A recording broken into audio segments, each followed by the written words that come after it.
Saludos a toda la afición de Lucha Libre Online. Este que les habla es Michael Morales Torres, integrante del equipo de Lucha Libre Online. Y tenemos el enorme privilegio de presentarles a nuestro invitado especial en la tarde de hoy, de Utah para el mundo, representando a los Ghostbusters, Marty, the Moth Martinez. Actualmente Martin Cosos llega aquí a Lucha Libre Online. Marty, man, it is a privilege to have you here back on Lucha Libre Online. How are you doing? I'm doing fantastic, man. How you been? Everything good here, man. Between the pandemic and everything, we're alive. That's a win in my record. Alive is good. Good job. You're all alive and watching this interview.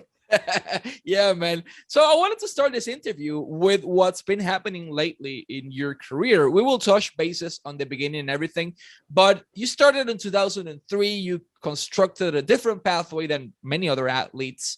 You were Lucha Underground. You were with WWE. You worked with AAA, with many other people all around the world, and you got injured.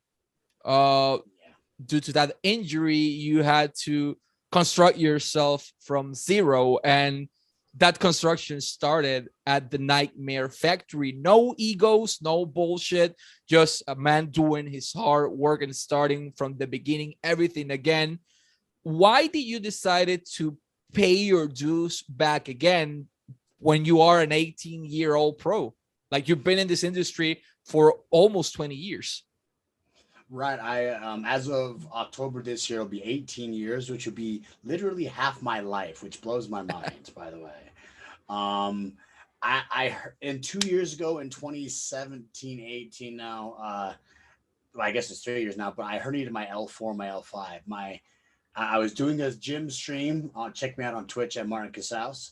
I was lifting weights. I put the weights down and my dog jumped up and hugged me. And so I hugged him and I turned left and I turned right. And then my L4 and L5 spine popped out. Oh, shit. So good time. So I did a lot of cryotherapy, a lot of rehab. I couldn't walk. I couldn't run. In fact, I remember going to WrestleMania that following year. It was a couple weeks after that. And then I had hanging out that night, having good times. I'm like, I can't do this anymore. I can't walk with this. So I had to call an Uber home. It was super frustrating. I couldn't walk anymore. Long story short, I worked really hard and I finally got so I could move my hips again. I could walk again. I could run again. I could kick ass in the ring again. And as soon as I figured that out, I figured what best way to test for myself how good I am as far as my body, as far as relearning everything, as far as in the ring, than going to a professional wrestling school, one of the best in the state or in the country. And so I looked around and Nightmare Factory was one that stuck out and decided to go there for the 12-week course. Like you said, no egos, no bullshit, just a guy testing himself more for me to make sure I can do it. And you're learning from the best minds in the business there with Glacier, with Luther, with all the people trainers there. So I didn't see any reason not to. Man, what a story. Let me translate that to Spanish. Sorry. Martin comienza su rutina de ejercicio, verifícalo en Twitch como Martin Casas en Twitch, y empezó a hacer su rutina de ejercicios normal y de momento el perrito viene a abrazarlo. Pues él abraza al perro, se mueve para aquí, se mueve para allá y las vértebras L4 y L5 salieron completamente del lugar. Dos vértebras ya no estaban en su lugar porque abrazó a su perro y se estiró y hizo un mal movimiento. Nadie esperaba que eso iba a ocurrir. Él dice que fue a WrestleMania al otro año, tenía el dolor, pasó por unos procedimientos quirúrgicos, pasó por unos procedimientos de entrenamiento, todo este proceso, y llega el momento en que, mira, cumplo 18 años de carrera ahora en octubre, como él dice, ya es casi la mitad de su vida lo que le vuela a la mente, pero llega el momento en que toca hacer una decisión de cómo vamos a volver a comenzar, y dice, bueno, sin ego, sin cosas, sin nada raro, vamos al Nightmare Factory, una de las mejores escuelas de todo el país. Y ahí está entrenando con gente como Glacier, como Luther, está por ahí QT Marshall también, está por ahí Dustin Rhodes. Hay mucha gente que le está enseñando a él. Y es algo, como él dice, es algo para probarme a mí mismo. Bueno, test myself. Quiero probarme a mí mismo qué yo puedo hacer, cómo puedo subir al nivel en donde estaba antes e ir nuevamente engranando todo en su lugar, lo que ha sido un procedimiento bastante complicado, pero ya poco a poco ha llegado para nuevamente llegar al cuadrilátero, ya puede recibir sus bombs, ya puede recibir todo normal, y de hecho lo vimos en AEW, lo que es mi próximo punto, which actually leads me to my next point. You were part of the Nightmare Factory, no egos. You started doing everything, testing yourself, and you were granted an opportunity, not because you were there, because you were freaking talented in AEW Dark. You were granted your chance. Once you entered to the backstage area, no, wait, but let's rewind that. Who gave you the notification that you were going to be part of AEW Dark that week? Cody Rhodes and QT Marshall. They told me I was going to be on Dark in a month from that time. And then at the Nightmare Factory, they have shows for the school. I wrestled Yavi from AEW Dark. We call him Little Juice, Little Huvigtugaro, and it was a good match apparently, because we went to lunch to dinner after that, and QT Marshall said, "Hey, do you have your stuff ready for this week?" I'm like, "I thought we were doing this in a month." He said, "Well, Cody saw your match and we want to do this week." I'm like, okay. So Cody Rhodes and QT Marshall are the ones who delivered the awesome news for me. Man, Cody Rhodes y QT Marshall fue quienes le brindaron a él esa notificación de que vas a estar en AEW, muchacho. Originalmente estaba pautado estar de un mes de la fecha en que se lo comunican, pero tienen esos shows en donde ellos hacen el trabajo en la escuela. Se enfrentó a un muchacho que le dicen el Little Juvi o el pequeño Juventud Guerrera. Hacen una lucha excelente, les vuela la cabeza a todo el mundo, y cuando están cenando, QT Marshall le dice, oye, ¿tienes tus cosas listas para esta semana? Pero pensé que íbamos a hacer esto en un mes. Cody vio tu lucha, te quiere esta semana allí, y de momento ya Martin llega a AEW. You got your opportunity. What was the first thing you saw once you entered to the building in Jacksonville, the Daily's Place arena over there? What was the first thing you saw? What was different from any place you've been before? I knew everybody on the roster. That was the big difference, is I literally had interactions or knew someone or had slept over at somebody's house and had most of the roster there. So it was fun. It was like going back to a big giant homecoming for Lucha Underground and the past 18 years of my life. So we come full circle to see all these people. Some of the producers there worked on WWE Tough Enough. So we had people from the very beginning of my career all the way to Lucha, and coming together, it was just like a big homecoming. Man, él dice que fue como un homecoming, como un viaje o una fiesta de recibirlo en casa. ¿Por qué motivo? Porque ya conocía a todo el mundo. Él llega allí y de momento descubre que o conoce a este, o se quedó en la casa del otro dormir, o trabajaron de Lucha Underground, o fueron productores suyos en el inicio de su carrera en Tough Enough. De alguna manera u otra, Martin conocía a todo el mundo que estaba en el roster de AEW, y fue como que, oh, espérate, esto es bastante interesante, porque en algún punto de su carrera pues llegó a conocer a todo el mundo.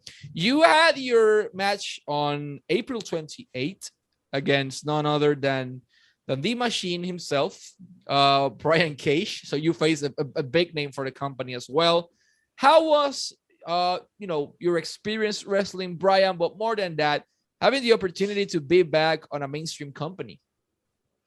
My experience with wrestling with Brian was fantastic. He is so good at what he does, and he's in his spot for a reason. We've wrestled one other time before, so it was good to have that match again. And it also was a match that once they announced it, everyone was talking about it's an old Lucha Underground match because of the storyline I had with his wife now, Melissa Santos. So everyone was talking about that. So there's a big buildup for the match, but it was fun. He, well, obviously it hurt, and I didn't come out the way I wanted it, but it was a blast in that aspect. It was good to see Brian again. I hadn't been in the ring with him for a couple of years. And being on the big stage again, it felt like home. It felt good. And hopefully we can make that a more regular thing as much as possible and as soon as possible. Marty dice que se sintió bien, se sintió como estar en casa. Obviamente espera que se pueda repetir la oportunidad más frecuente. Luchó con Brian Cage ese día, y ellos habían trabajado juntos. Ya él tenía como que su cosa con Melissa Santos, la esposa de Brian. Melissa era la que lo presentaba como Marty the Moth. Constantemente estaban ahí como que ya había algo, las cosas no salieron como lo esperaba, obviamente, en el cuadrilátero, pero sí fue una experiencia buena tener la oportunidad de estar nuevamente en una empresa grande como lo es AEW. After that, you wrestled Jungle Boy. Jungle Boy is one of their prospects. They're bidding high on him. They are really excited to have him as a talent. Do you saw something special or anything special in Jungle Boy when you face him? Because you have two sides of the story. Either half of the people think he's overrated and half of the people think he's underrated. So it's, you know, it's a complicated thing with him. What was your thoughts on Jungle Boy and being in the ring with him? It was a very different story than when I was in the cage with Brian. Brian, we're two big men slapping meat with each other. And then with him, I'm just trying to grab him. He's sliding between my legs. He's jumping over my head. He's wiry. He's a hard guy to get a hold of. But that's what I'm kind of used to with Lucha Underground. He kind of reminded me of the way Phoenix moved. And just to say, Phoenix is an amazing mover in the ring. Hard to grab and hard to take down. And I feel like Jungle Boy's very much going to tear this wrestling business up. Man, menciona que Jungle Boy le recuerdan unos aspectos a Rey Fénix cuando estaba en el Lucha Underground, porque de momento se le va por debajo de las piernas, se le pasa por encima de la cabeza, está aquí, está ya sabes, todo el tiempo rápido. Él dice que obviamente él entiende que Jungle Boy tiene lo necesario para llevar la industria al próximo nivel. La lucha era como que él todo el tiempo tratando de cazarlo, porque con Brian Cage eran dos tipos grandes, dándose, golpeándose fuerte, pero con Jungle Boy es como que tengo que cazar a este muchachito hasta que por fin lo logró conseguir. Let's rewind where everything started in your career. You started training in 2003. What motivated you to do that decision? Because one thing is seeing wrestling on TV and another completely different is saying, hey, I can do that. Yeah. Honestly, I loved wrestling by that point. I didn't know it was a thing that people could get into. I just thought it was the WWE at that time. 30 of their guys just going off and going on the road. So I'd always loved it. By that time, I was in my first year of college.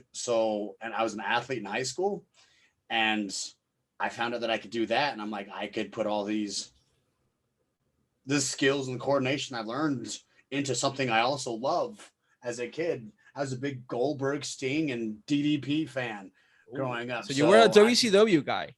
Big time WCW. When I was in the ring with Rey Mysterio, Lucha Underground, I was a little kid. I was so excited. I'm like, I beat you up so many times in video games, Ray. And now I get to do it in real life. So amazing. And what I wanted to do was just, I loved it so much that I had to. I didn't know it was a thing I could do, and we made it happen. So as soon as I stepped in the ring, I'm like, this is what I'm going to do. This is it. I'm done. Man, so you got hooked literally from the moment you touched the canvas for the first time. Let me translate that to Spanish. Marty menciona, bueno, yo crecí viendo esto toda mi vida, yo crecí viendo WCW, yo era un fanático de DDP, era un fanático de Rey Mysterio, era un fanático de todos los elementos del roster de WCW, y de momento encontrarse en un cuadrilátero, el momento en que, como uno dice, besó el canvas por primera vez, ahí quedó enganchado con la industria de luchar, fue como que le robó el corazón. Tuvo la oportunidad de luchar con Rey en el Lucha Underground, y fue como que por dentro era un niño pequeño diciéndose como que, Rey, yo te gané un montón de veces en los videojuegos, like I defeated you so many times in video games, y ahora de momento estoy contra ti 1-1, fue como que mind blowing para él. You started. What I didn't realize as well is that I was bullied as a kid, and I always had confidence issues. And what I could do in wrestling was portray everything that I hated, I became. And so I was always that guy with the cocky girl, with the girls, with the hot girls walking next to him. I was always the guy being a jerk to everybody. And by channeling the crap that I took as a kid, I became a better heel and made more money in wrestling. So thanks, boys. But it worked out well for me because I could take that and put it into something productive, and used wrestling more to help me mentally with dealing with that, but also keep me physical at the same time. Man, él menciona que él hicieron bullying cuando era un niño por mucho tiempo, y él dice, llegó un punto en donde todo lo que yo detestaba de la gente, me convertí en eso. Yo era el tipo con las mujeres encima, el tipo arrogante, el tipo que abusaba de la gente, que los atacaba. Y es como que, mira, esas experiencias de vida a mí me hicieron convertirme en un mejor heel, en un mejor rudo. Y así como que gracias, muchachos, por eso, porque las experiencias de vida que él tuvo lo ayudaron entonces a elevar su juego dentro de la industria de la lucha libre. You were trained by Derek Hubbard, Steve Nielsen, and Tom Howard initially. as far as your bio says, according to freaking Wikipedia, which people can change at any minute. Any but moment. Yeah, but there was a moment in your career where your vision of the pro wrestling industry changed, and I'm talking about Tough Enough, because you weren't training with a Michael Morales or a common guy in life. Like, you were training with the big boys. You have Stone Cold Steve Austin often over there, among many other wrestlers. Before getting into that, how do you got contacted initially by WWE? Did you did the first move, or did they, they say they saw something in you and, hey, let's bring up this guy? I was actually, by the way, speaking on Wikipedia, one time somebody changed it so that I beat Hulk Hogan on WCW for the WCW title one night, and I was the first African American to do so. I'm not now. None of that happened, and I'm not African American. I'm Hispanic, so don't trust everything from Wikipedia. But you were right about those trainers. First African American to defeat Hulk Hogan for the WCW champion, man. It seems real. Honor. It seems it's real. A big honor. Don't trust the internet, y'all. Oh snap! Crap. What was I had a tangent. I was gonna repeat what we were saying. We were talking about Tough Enough. Steve Austin. Tough Enough. How do you got to Tough Enough initially? Yeah. So I started wrestling, and I was doing local independence by 2007-ish. And once I found out there was an independent scene, because for the first 5 years of wrestling, I didn't know. I just thought it was guys here in Utah with a wrestling ring, and it was just like us every month, one time at a month. And I didn't know there was a scene in California, a scene in Wisconsin, a scene in all these other places that I could make a name myself. I had no idea about the independent scene. So I'd been wrestling for a while. And then whenever the WWE came to town in Utah, I would contact them to do extra work. By that time was Laurinaitis. It's still him. Yeah, and they still. What the thing is they would never shoot TV anymore in Utah, so they would only do house shows and then move on to Colorado, because Utah's not a big place for wrestling, I guess. But they would always move on. So I would fly myself to California, do the SummerSlam show, fly myself to Colorado, do the Colorado show, fly myself to Texas, do that show. Anytime they did that loop. And so they knew me from that. And so for Tough Enough, they actually contacted me saying, hey, you're on there was the sheet that's it for the, like the popular poll where hey, I want this guy to be on Tough Enough, and you vote for it. Yeah. That was a thing back then. Yeah. I never did that. And then somebody hit me up on Facebook saying, hey, you're on WWE's radar. You should put in a video. So I don't know if you want to translate that. I'm scared to say how much story. Just go for it. I'll go for it. I'll translate that at the end. Okay, dude, that's awesome. So someone told me on Facebook, like, hey, I'm from, I think it was Shed Media at the time. You're on WWE's radar. They want you to send a video. I didn't answer because I thought it was fake for like 3 days. Like, who really hits you up on Facebook like that? And but then I've like, what if? And so I just did a video, sent it in, and the rest, I guess, is history after that. Man, I'll translate that to Spanish. Even the Hulk Hogan part. Yeah. Él dice, no crean todo lo que hay en el internet, porque alguien en una ocasión cambió su biografía para poner que él fue el primer afroamericano en derrotar a Hulk Hogan y ganar el campeonato mundial peso completo de la WCW. Dice que un gran honor, pero no crean todo lo que dice el internet. ¿Cómo llega él a la WWE? Bueno, en el 2007 ya él había estado como 5 años o 4 años en la industria, más o menos moviéndose, pero él no sabía de la escena independiente. He didn't know the indies existed en aquel momento. Y él vivía en Utah, luchaban una vez al mes, los muchachos en el cuadrilátero, esa lucha libre. En Utah nunca ha sido muy grande de lucha libre, si es la NBA, preguntarle a John Stockton y a Karl Malone, pero no han sido muy grandes en la lucha. Llega el momento en donde descubre que aquí hay una escena en California, hay una escena en Texas, hay una escena en Florida, hay una escena en Nueva York. En todos lados hay lucha libre. Fue como que, espérate, yo puedo hacer un nombre por mí mismo en esto. Dando hacia adelante la historia, en el 2007 comienza el proceso para Tough Enough. Y Joe Laurinaitis era la persona, porque él los contacta a ellos. Mira, me gustaría hacer un trabajo de extra. Sí, pero no, en Utah no hay televisión en vivo, son live events, entonces hubo que hacerlo en Colorado. una cosa llevó a la otra. Y cuando la gente comenzó a votar en esos polls o en esas encuestas de quién te gustaría ver en Tough Enough, varias personas pusieron su nombre. Y fue como que, oye, estás en el radar de WWE, alguien le escribe, deberías poner un video. Y él dice como que eso fue por Facebook. Y él dice como que eso es mentira, no le hizo mucho caso. Pasaron 3 días. Y él dice como que, what if? ¿Y si era verdad? Y sube el video a Facebook y el resto historia. Así que lo contacta por alguien raro que le escribe por Facebook que parecía uno de esos mensajes de spam. Así que muchachos, siempre verifiquen su inbox porque las oportunidades más raras llegan cuando menos se lo esperan. So you got casted, you got into the Tough Enough, I believe it was the season in the 2011, if I'm not misunderstanding. The Stone Cold Steve Austin one. What was the first thing that went through your mind once you entered that house and saw freaking Austin 316 there waiting for y'all? Oh, shit.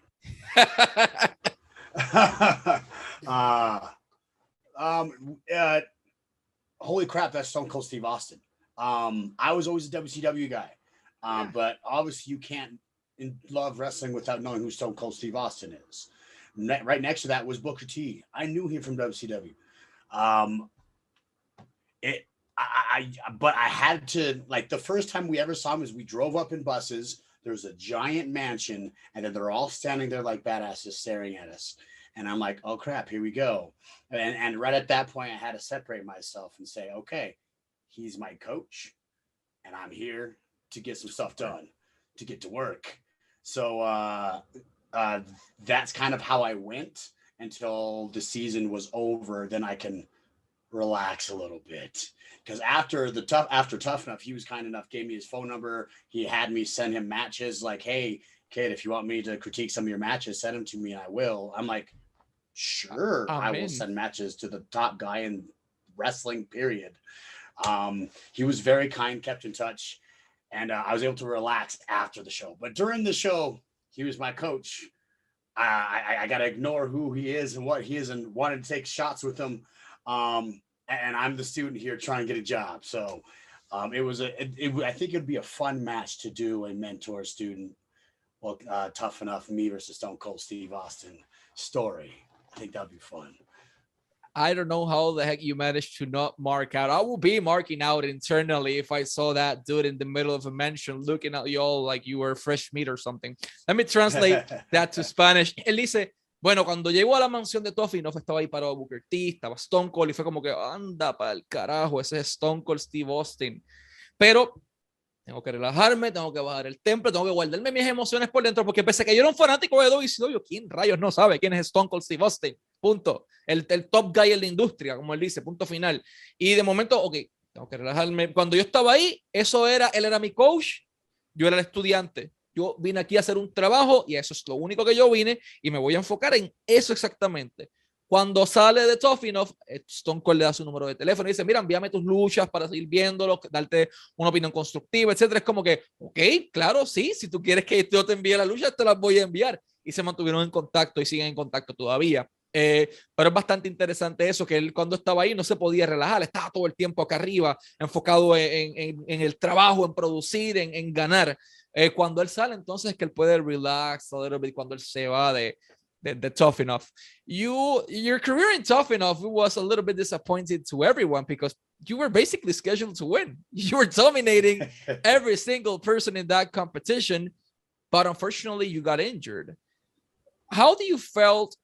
You know, you worked so freaking hard for around 8 years in your career, and everything was gone to a bad joke from destiny, as I should call it that. So how do you feel at that moment? There's a lot of swear words that I can't repeat on here, probably. You're allowed to say it. I spent it was a night class. I broke my ankle. I went to the hospital and we did an x-ray. They said it's fractured. We can't let you wrestle for insurance reasons. I'm like, cool, can I have a second opinion, have another doctor look at it? And the other doctor came in, said the exact same thing. I said, cool, can I have a third opinion, have another doctor look at it? He came in, said the same thing, and then I asked him, like, straight up, I'm like, I can beat these guys. I don't need both legs. I can outwill these guys and get this. If you could just shoot my leg up with something so I can't feel it, I could walk and beat them off on one leg. And they said no, they wouldn't do that for insurance purposes. So it was a long night of just frustration. Luckily, the executive producer was there and calmed me down and let me relax a little bit. But it was a very frustrating day where everything I felt like was just gone. And that, of course, wasn't the case. But at that night, the night where it was broken, where I was standing there and I had to give a belt to Stone Cold Steve Austin and say I couldn't continue, when I was the one saying I couldn't continue, as the insurance and the doctors say I couldn't continue. That was really, really hard. But I can only make what I can out of that. And I asked Stone Cold Steve Austin what could I do to get to where I want to be. He gave me some suggestions. I took those suggestions, and now here we are. I'm in some of the best shape of my life. I have a character, and that was the big thing he explained to me was after Tough Enough was I had a character. This is Stone Cold Steve Austin talking, saying I had a character that you're never going to see the top 50 moves of Stone Cold Steve Austin. People were so invested on this. Me saying what and stomping a mud hole and hitting a stunner. You're never going to see the top 50 moves of Stone Cold Steve Austin because all they cared about was the character and what I did there. And so I took that, and when I went to Lucha, I took that advice from Steve and made that whole thing happen. So that night sucked, but I did what I could with it. Man, I'll translate this to Spanish. Él menciona que en la noche que se lesiona en Tough Enough en el 2011, para el médico, se sientan por ahí y le dicen, tienes el tobillo partido, no te podemos dejar luchar nada más por motivos del seguro. Por motivos legales, no puedes volver a luchar en Tough Enough. Ok, quiero una segunda opinión médica. Llega el segundo doctor allí y le dicen, tu tobillo está partido, no puedes luchar. Quiero una tercera opinión médica. Y llega el otro médico y le dice lo mismo. Y es como que, ¿y ahora qué? Ya, se acabó. O sea, la frustración que él tenía encima, estaba molesto, frustrado porque trabajó tanto para eso y se le va a ir como que, mira, duérmame una pierna. Yo puedo ganarle a estos tipos con una sola pierna. Yo puedo ganarle a todo el mundo con una sola pierna. Duérmame una pierna. No podemos hacerlo. No es legal. No es nada por el seguro, no se puede hacer. Le tocó llevar el campeonato donde Stone Cold y decirle yo no puedo continuar por esto, la lesión, etcétera, etcétera, etcétera, que básicamente el seguro no podía continuar, ni la empresa, los ejecutivos podían permitirle que continuara. Hace limonada de los limones, vamos a decirlo de esta manera, y se sienta a hablar con Stone Cold, y Stone Cold le dice una cosa, lleva a la otra. Tú necesitas un personaje. Necesitas un personaje, necesitas reinventar, necesitas algo que la gente recuerde, memorable. Tú no vas a ver nunca las 50 mejores movidas de Stone Cold. Tú vas a ver el double middle finger, vas a ver el what, bebiendo cerveza. Tú vas a ver el personaje. Y eso es lo que tú necesitas. Ahí hizo clic todo en la mente de Martin y él dice, oh shit, esto es lo que yo necesito. Necesito un gimmick, necesito un personaje. Y ahí nace Marty the Moth Martinez.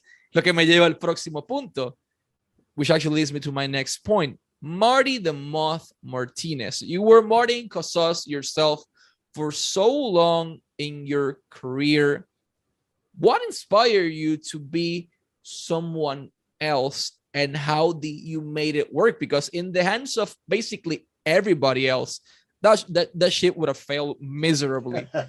But the stalker, the brother, the weirdo, you made it work until you were on the top of the card. So explain me how you made it work and what motivated you to be someone besides yourself.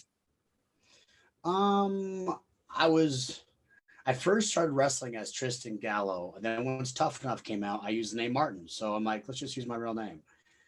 When I got to Lucha Underground, we actually had me under a few gimmicks. I was going to be a magician at first. Hell? Really cool. Yeah, it was. I was walked out by beautiful Brenda, which is Holly Meowie. The shout out to her. It wasn't going to work. I ended up getting a concussion, which took me out of most of the shooting of season one. And then season one happened, they finally came up to me like, your name is Marty the Moth. You have Aztec pride, and you're a big kid who's not all there. Okay. Go. Who gave you that? Who gave you that gimmick? Chris DeJoseph. Okay. Chris DeJoseph, the beautiful mind of Chris. You smart man, you. Because he was there, and Marty Elias. There were a few guys that were pretty hard there. So yeah, you can continue. Apologies for that. Absolutely, and literally, the name Marty the Moth isn't really super intimidating off the first bat. And for the first while, I was only there for comedic relief. And I like making people laugh, making sure everybody have a good time. And usually it was to my expense, as it usually is for heels in the wrestling business. But then I knew in the back of my head that usually the people that are funny, the joke gimmicks, the comedic relief, usually don't have a chance to hold a title.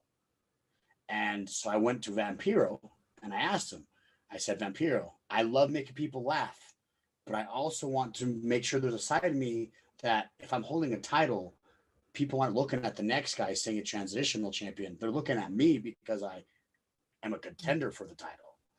And he's like, okay. And so between me and him, he went to Chris DeJoseph. They were thinking some things. All of a sudden, the funny, happy little guy started torturing Sexy Star, and we started going that way. I took a lot of things from serial killers because I have a messed up mind. I enjoy serial killers and how they collect things, and how they stalk their prey. And so I started taking a lot of serial killer stuff, some of the stuff that Lucha Underground was giving me, some of the stuff from the Joker as a representation of, and mixed them all together, and together Marty the Moth popped out. So it was the kind of some creativity from Vampiro, some me trying to be a serial killer, and a little bit of magic, and luckily the love of the fans all at the same time. And it doesn't help that I'm also immediately introduced by hitting on Melissa Santos, which immediately got me more heat without even saying a single word or doing a single wrestling match. Just standing behind Melissa and gripping on her made it instantaneous heat. So, man, I'll translate this to Spanish. Él menciona que él llega a Lucha Underground y le tenían ya un proyecto, un personaje diseñado. Él iba a ser un mago. He was going to be a magician. Con su asistente y toda la cosa, es como que, pero qué caramba es esto. ¿Ok? Una cosa lleva a la otra. Y Chris DeJoseph le presenta el personaje de Marty the Moth. Y Marty the Moth le dice como que, ok, eres un muchacho grande que no está ahí. O sea, estás loco para el carajo. Y dice como que, ok, perfecto, vamos a hacerlo. Originalmente era un personaje comédico, donde la gente se iba a reír y toda la cosa. Lo podemos a trabajar perfecto, me gusta hacer las cosas reír, pero los personajes de comedia no los toman con mucha seriedad. Lo que lleva al próximo punto. Martin habla con Vampiro y le dice, Vampiro, las personas que están con personajes comédicos no hacen nada. Son campeones transicionales. O yo no quiero eso para mí. Yo quiero que cuando la gente me vea, este tipo es un top contender. Este tipo es el campeón. O sea, que me vean a mí, no que me vean un campeón de transición. Ok. Generan una cosa y la otra y boom. Le dan el toque más oscuro a Marty de Moth Martinez con Sexy Star torturándola. Comienzan a tomar cosas prestadas de los asesinos seriales de que los que ellos se llevan alguna prenda o algo de recuerdo de las víctimas de ellos. Como él dice, de la parte de atrás de Melissa Santo todo el tiempo oliéndole el pelo y mirándola raro, stalking her, creeping her. Es como que eso le dio un hit instantáneo y hizo que funcionara su personaje. It worked. You got into the top of the card, and one night you became the Lucha Underground champion. Not anyone else could have done it with that gimmick, but you made it work. What was the first thing that went through your mind holding your first major world championship in a mainstream company that is not just about wrestling? This is Hollywood we're talking about. This is something that's been on Netflix, that's been on Amazon Prime. It's basically everywhere. You are now the top movie star or the top TV series star of Lucha Underground. What was the first thing that went through Martin Cosa's mind? I did it. In my head, that was validation of the past, however long I'd been wrestling by that time, where my ankle broke at Tough Enough. Dang it. I worked so hard for an opportunity and then something happens. I finally get on Lucha Underground. I get a concussion. I can't do most of season 1. By the time we got to the season where I win the championship, for me, it was validation that I did it. I actually ended up bringing my parents out to see that match. So I had my mom, my dad, and my girlfriend there in the temple with me during it. So it was one of the best moments of my life for sure. I had Chelsea Green, who was an amazing worker and killing the industry, wrapping the belts around me. I have my parents in front of me. I have my now wife standing there in front of me. And then I have half the crowd. The reaction from the crowd is what also helped made it so fun, because half the crowd was so pissed that I won the championship, that they were very vocal about it. And then I had another half of maybe a fourth, but they were a very vocal fourth of the temple that was chanting, "That's my champ." So these guys would chant how much I suck, and then these guys would chant, "That's my champ." But hearing those guys argue so loud after it happened, seeing my parents, beautiful girl wrapping a belt around me, staring at my beautiful wife, it was one of the best moments ever. And just to know, even if I pissed you off, whether you loved me or hated me winning the title, I got a reaction out of you. And that means I did my job. And for me, that holding up that belt, Mel, meant that I knew I could do it. I did it. I finally did it. This is awesome. So it was a great moment. You got a hot girl wrapped around you, got your family in front of you, the entire temple going nuts and angry at you, really angry at you. And then it was really fun, because then the social media came into. I got death threats from winning the title, and the stuff I would do with Melissa. It was a whole thing was an experience, and one that I would love to do again and again and again. Yes, straight up death threats. Hey, if you do this and this, and if you do this, something like this to Melissa Santos again, I'm going to go over there and kill you and your family. I'm like, we recorded this 2 months ago, so it's going to probably happen again. So. Let me translate that to Spanish. Marty, llega el momento dado en que ocurre la validación, derrota a Pentagon Dark, gana el campeonato de lucha underground, y en su mente fue, lo conseguí, lo logré, I made it, finalmente hice que funcionara. Él viajó a su familia, sus papás estaban allí, en aquel momento su novia, actualmente su esposa, estaban allí en el público, y tenía a Chelsea poniéndole el cinturón y simplemente dejando que todo procesara.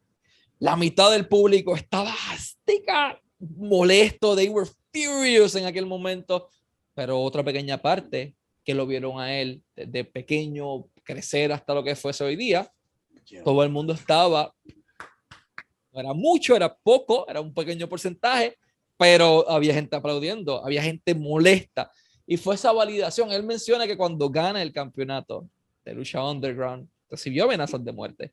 Si sigues haciéndole esto a Melissa, te vamos a matar a ti y a tu familia. Varias personas, y Marty fue como que grabamos esto hace 2 meses, así que sí, puede que haya más hostigamiento a Melissa en ese momento.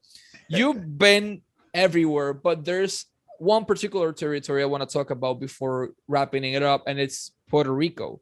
You came here for Misterio Mania with Hugo. You wrestle against Apollo that night, basically creeping out Habana, which is his wife. People were really pissed at you, like, what the hell's wrong with this dude? Todo el tiempo la gente está diciendo como que ¿qué le pasa a este tipo? What was happening with him? Was in his mind? How was your experience wrestling in front of one of the wildest crowds on earth, which is Puerto Rico? Puerto Rico is one of the best countries to have wrestling, period. I want to go there again because it's one of the best countries. Mexico, Puerto Rico, the best places to have professional wrestling fans, because they're all crazy. They love the sport. They're very adamant about the sport. I came from that weekend. I came from Canada in December. It was December. It was Canada and snowing. The next day I flew to Puerto Rico, where it was beautiful beaches. It was hot. Everyone's chilling in bikinis, and it's warm and it's nice. It's beautiful. If you can wrestle in Puerto Rico, if you're a professional wrestler, do it, because it's one of the best places in the world. I went there. Apollo was great until I hang out with his girlfriend or his wife at that time. It was fun to razzle up the crowd. The same things work in every single town, that you hit on a man's wife and they get angry at you. So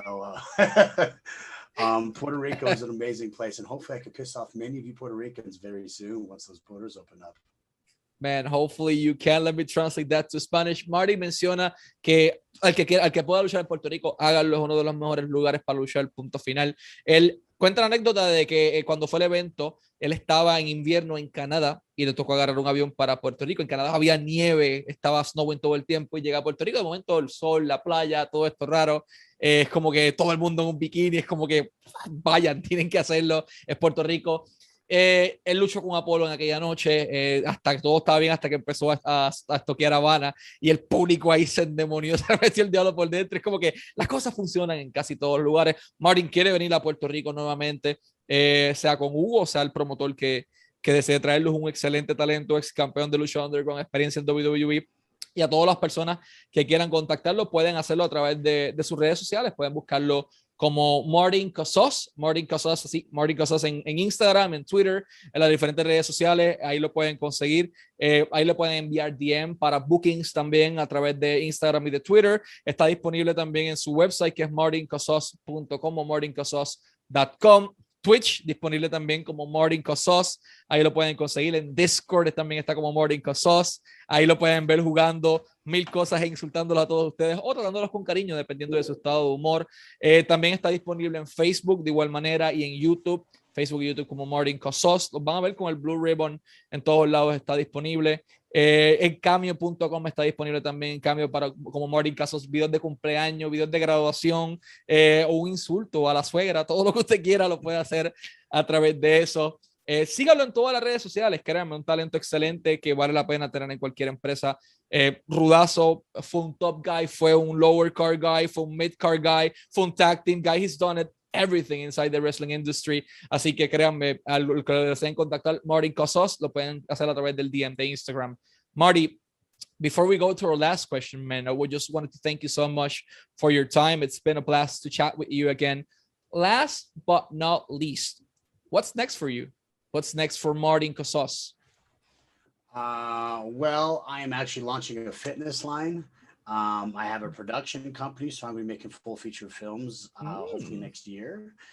I'm going to be in a video game coming up.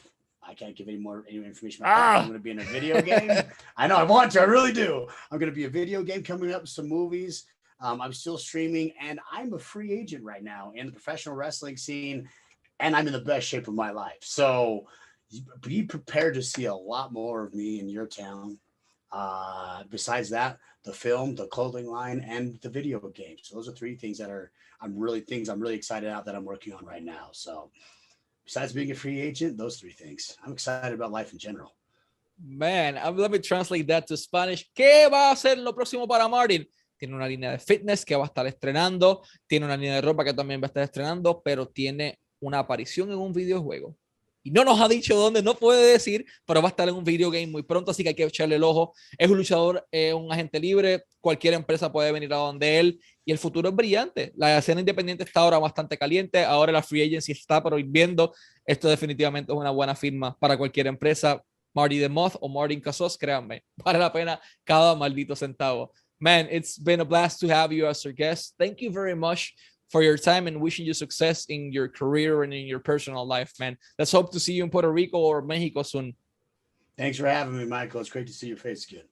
Thank you, man. And let's wrap it up in Spanish. Este fue Marty the Moth Martinez o Martin Casas y Michael Morales Torres para Lucha Libre Online.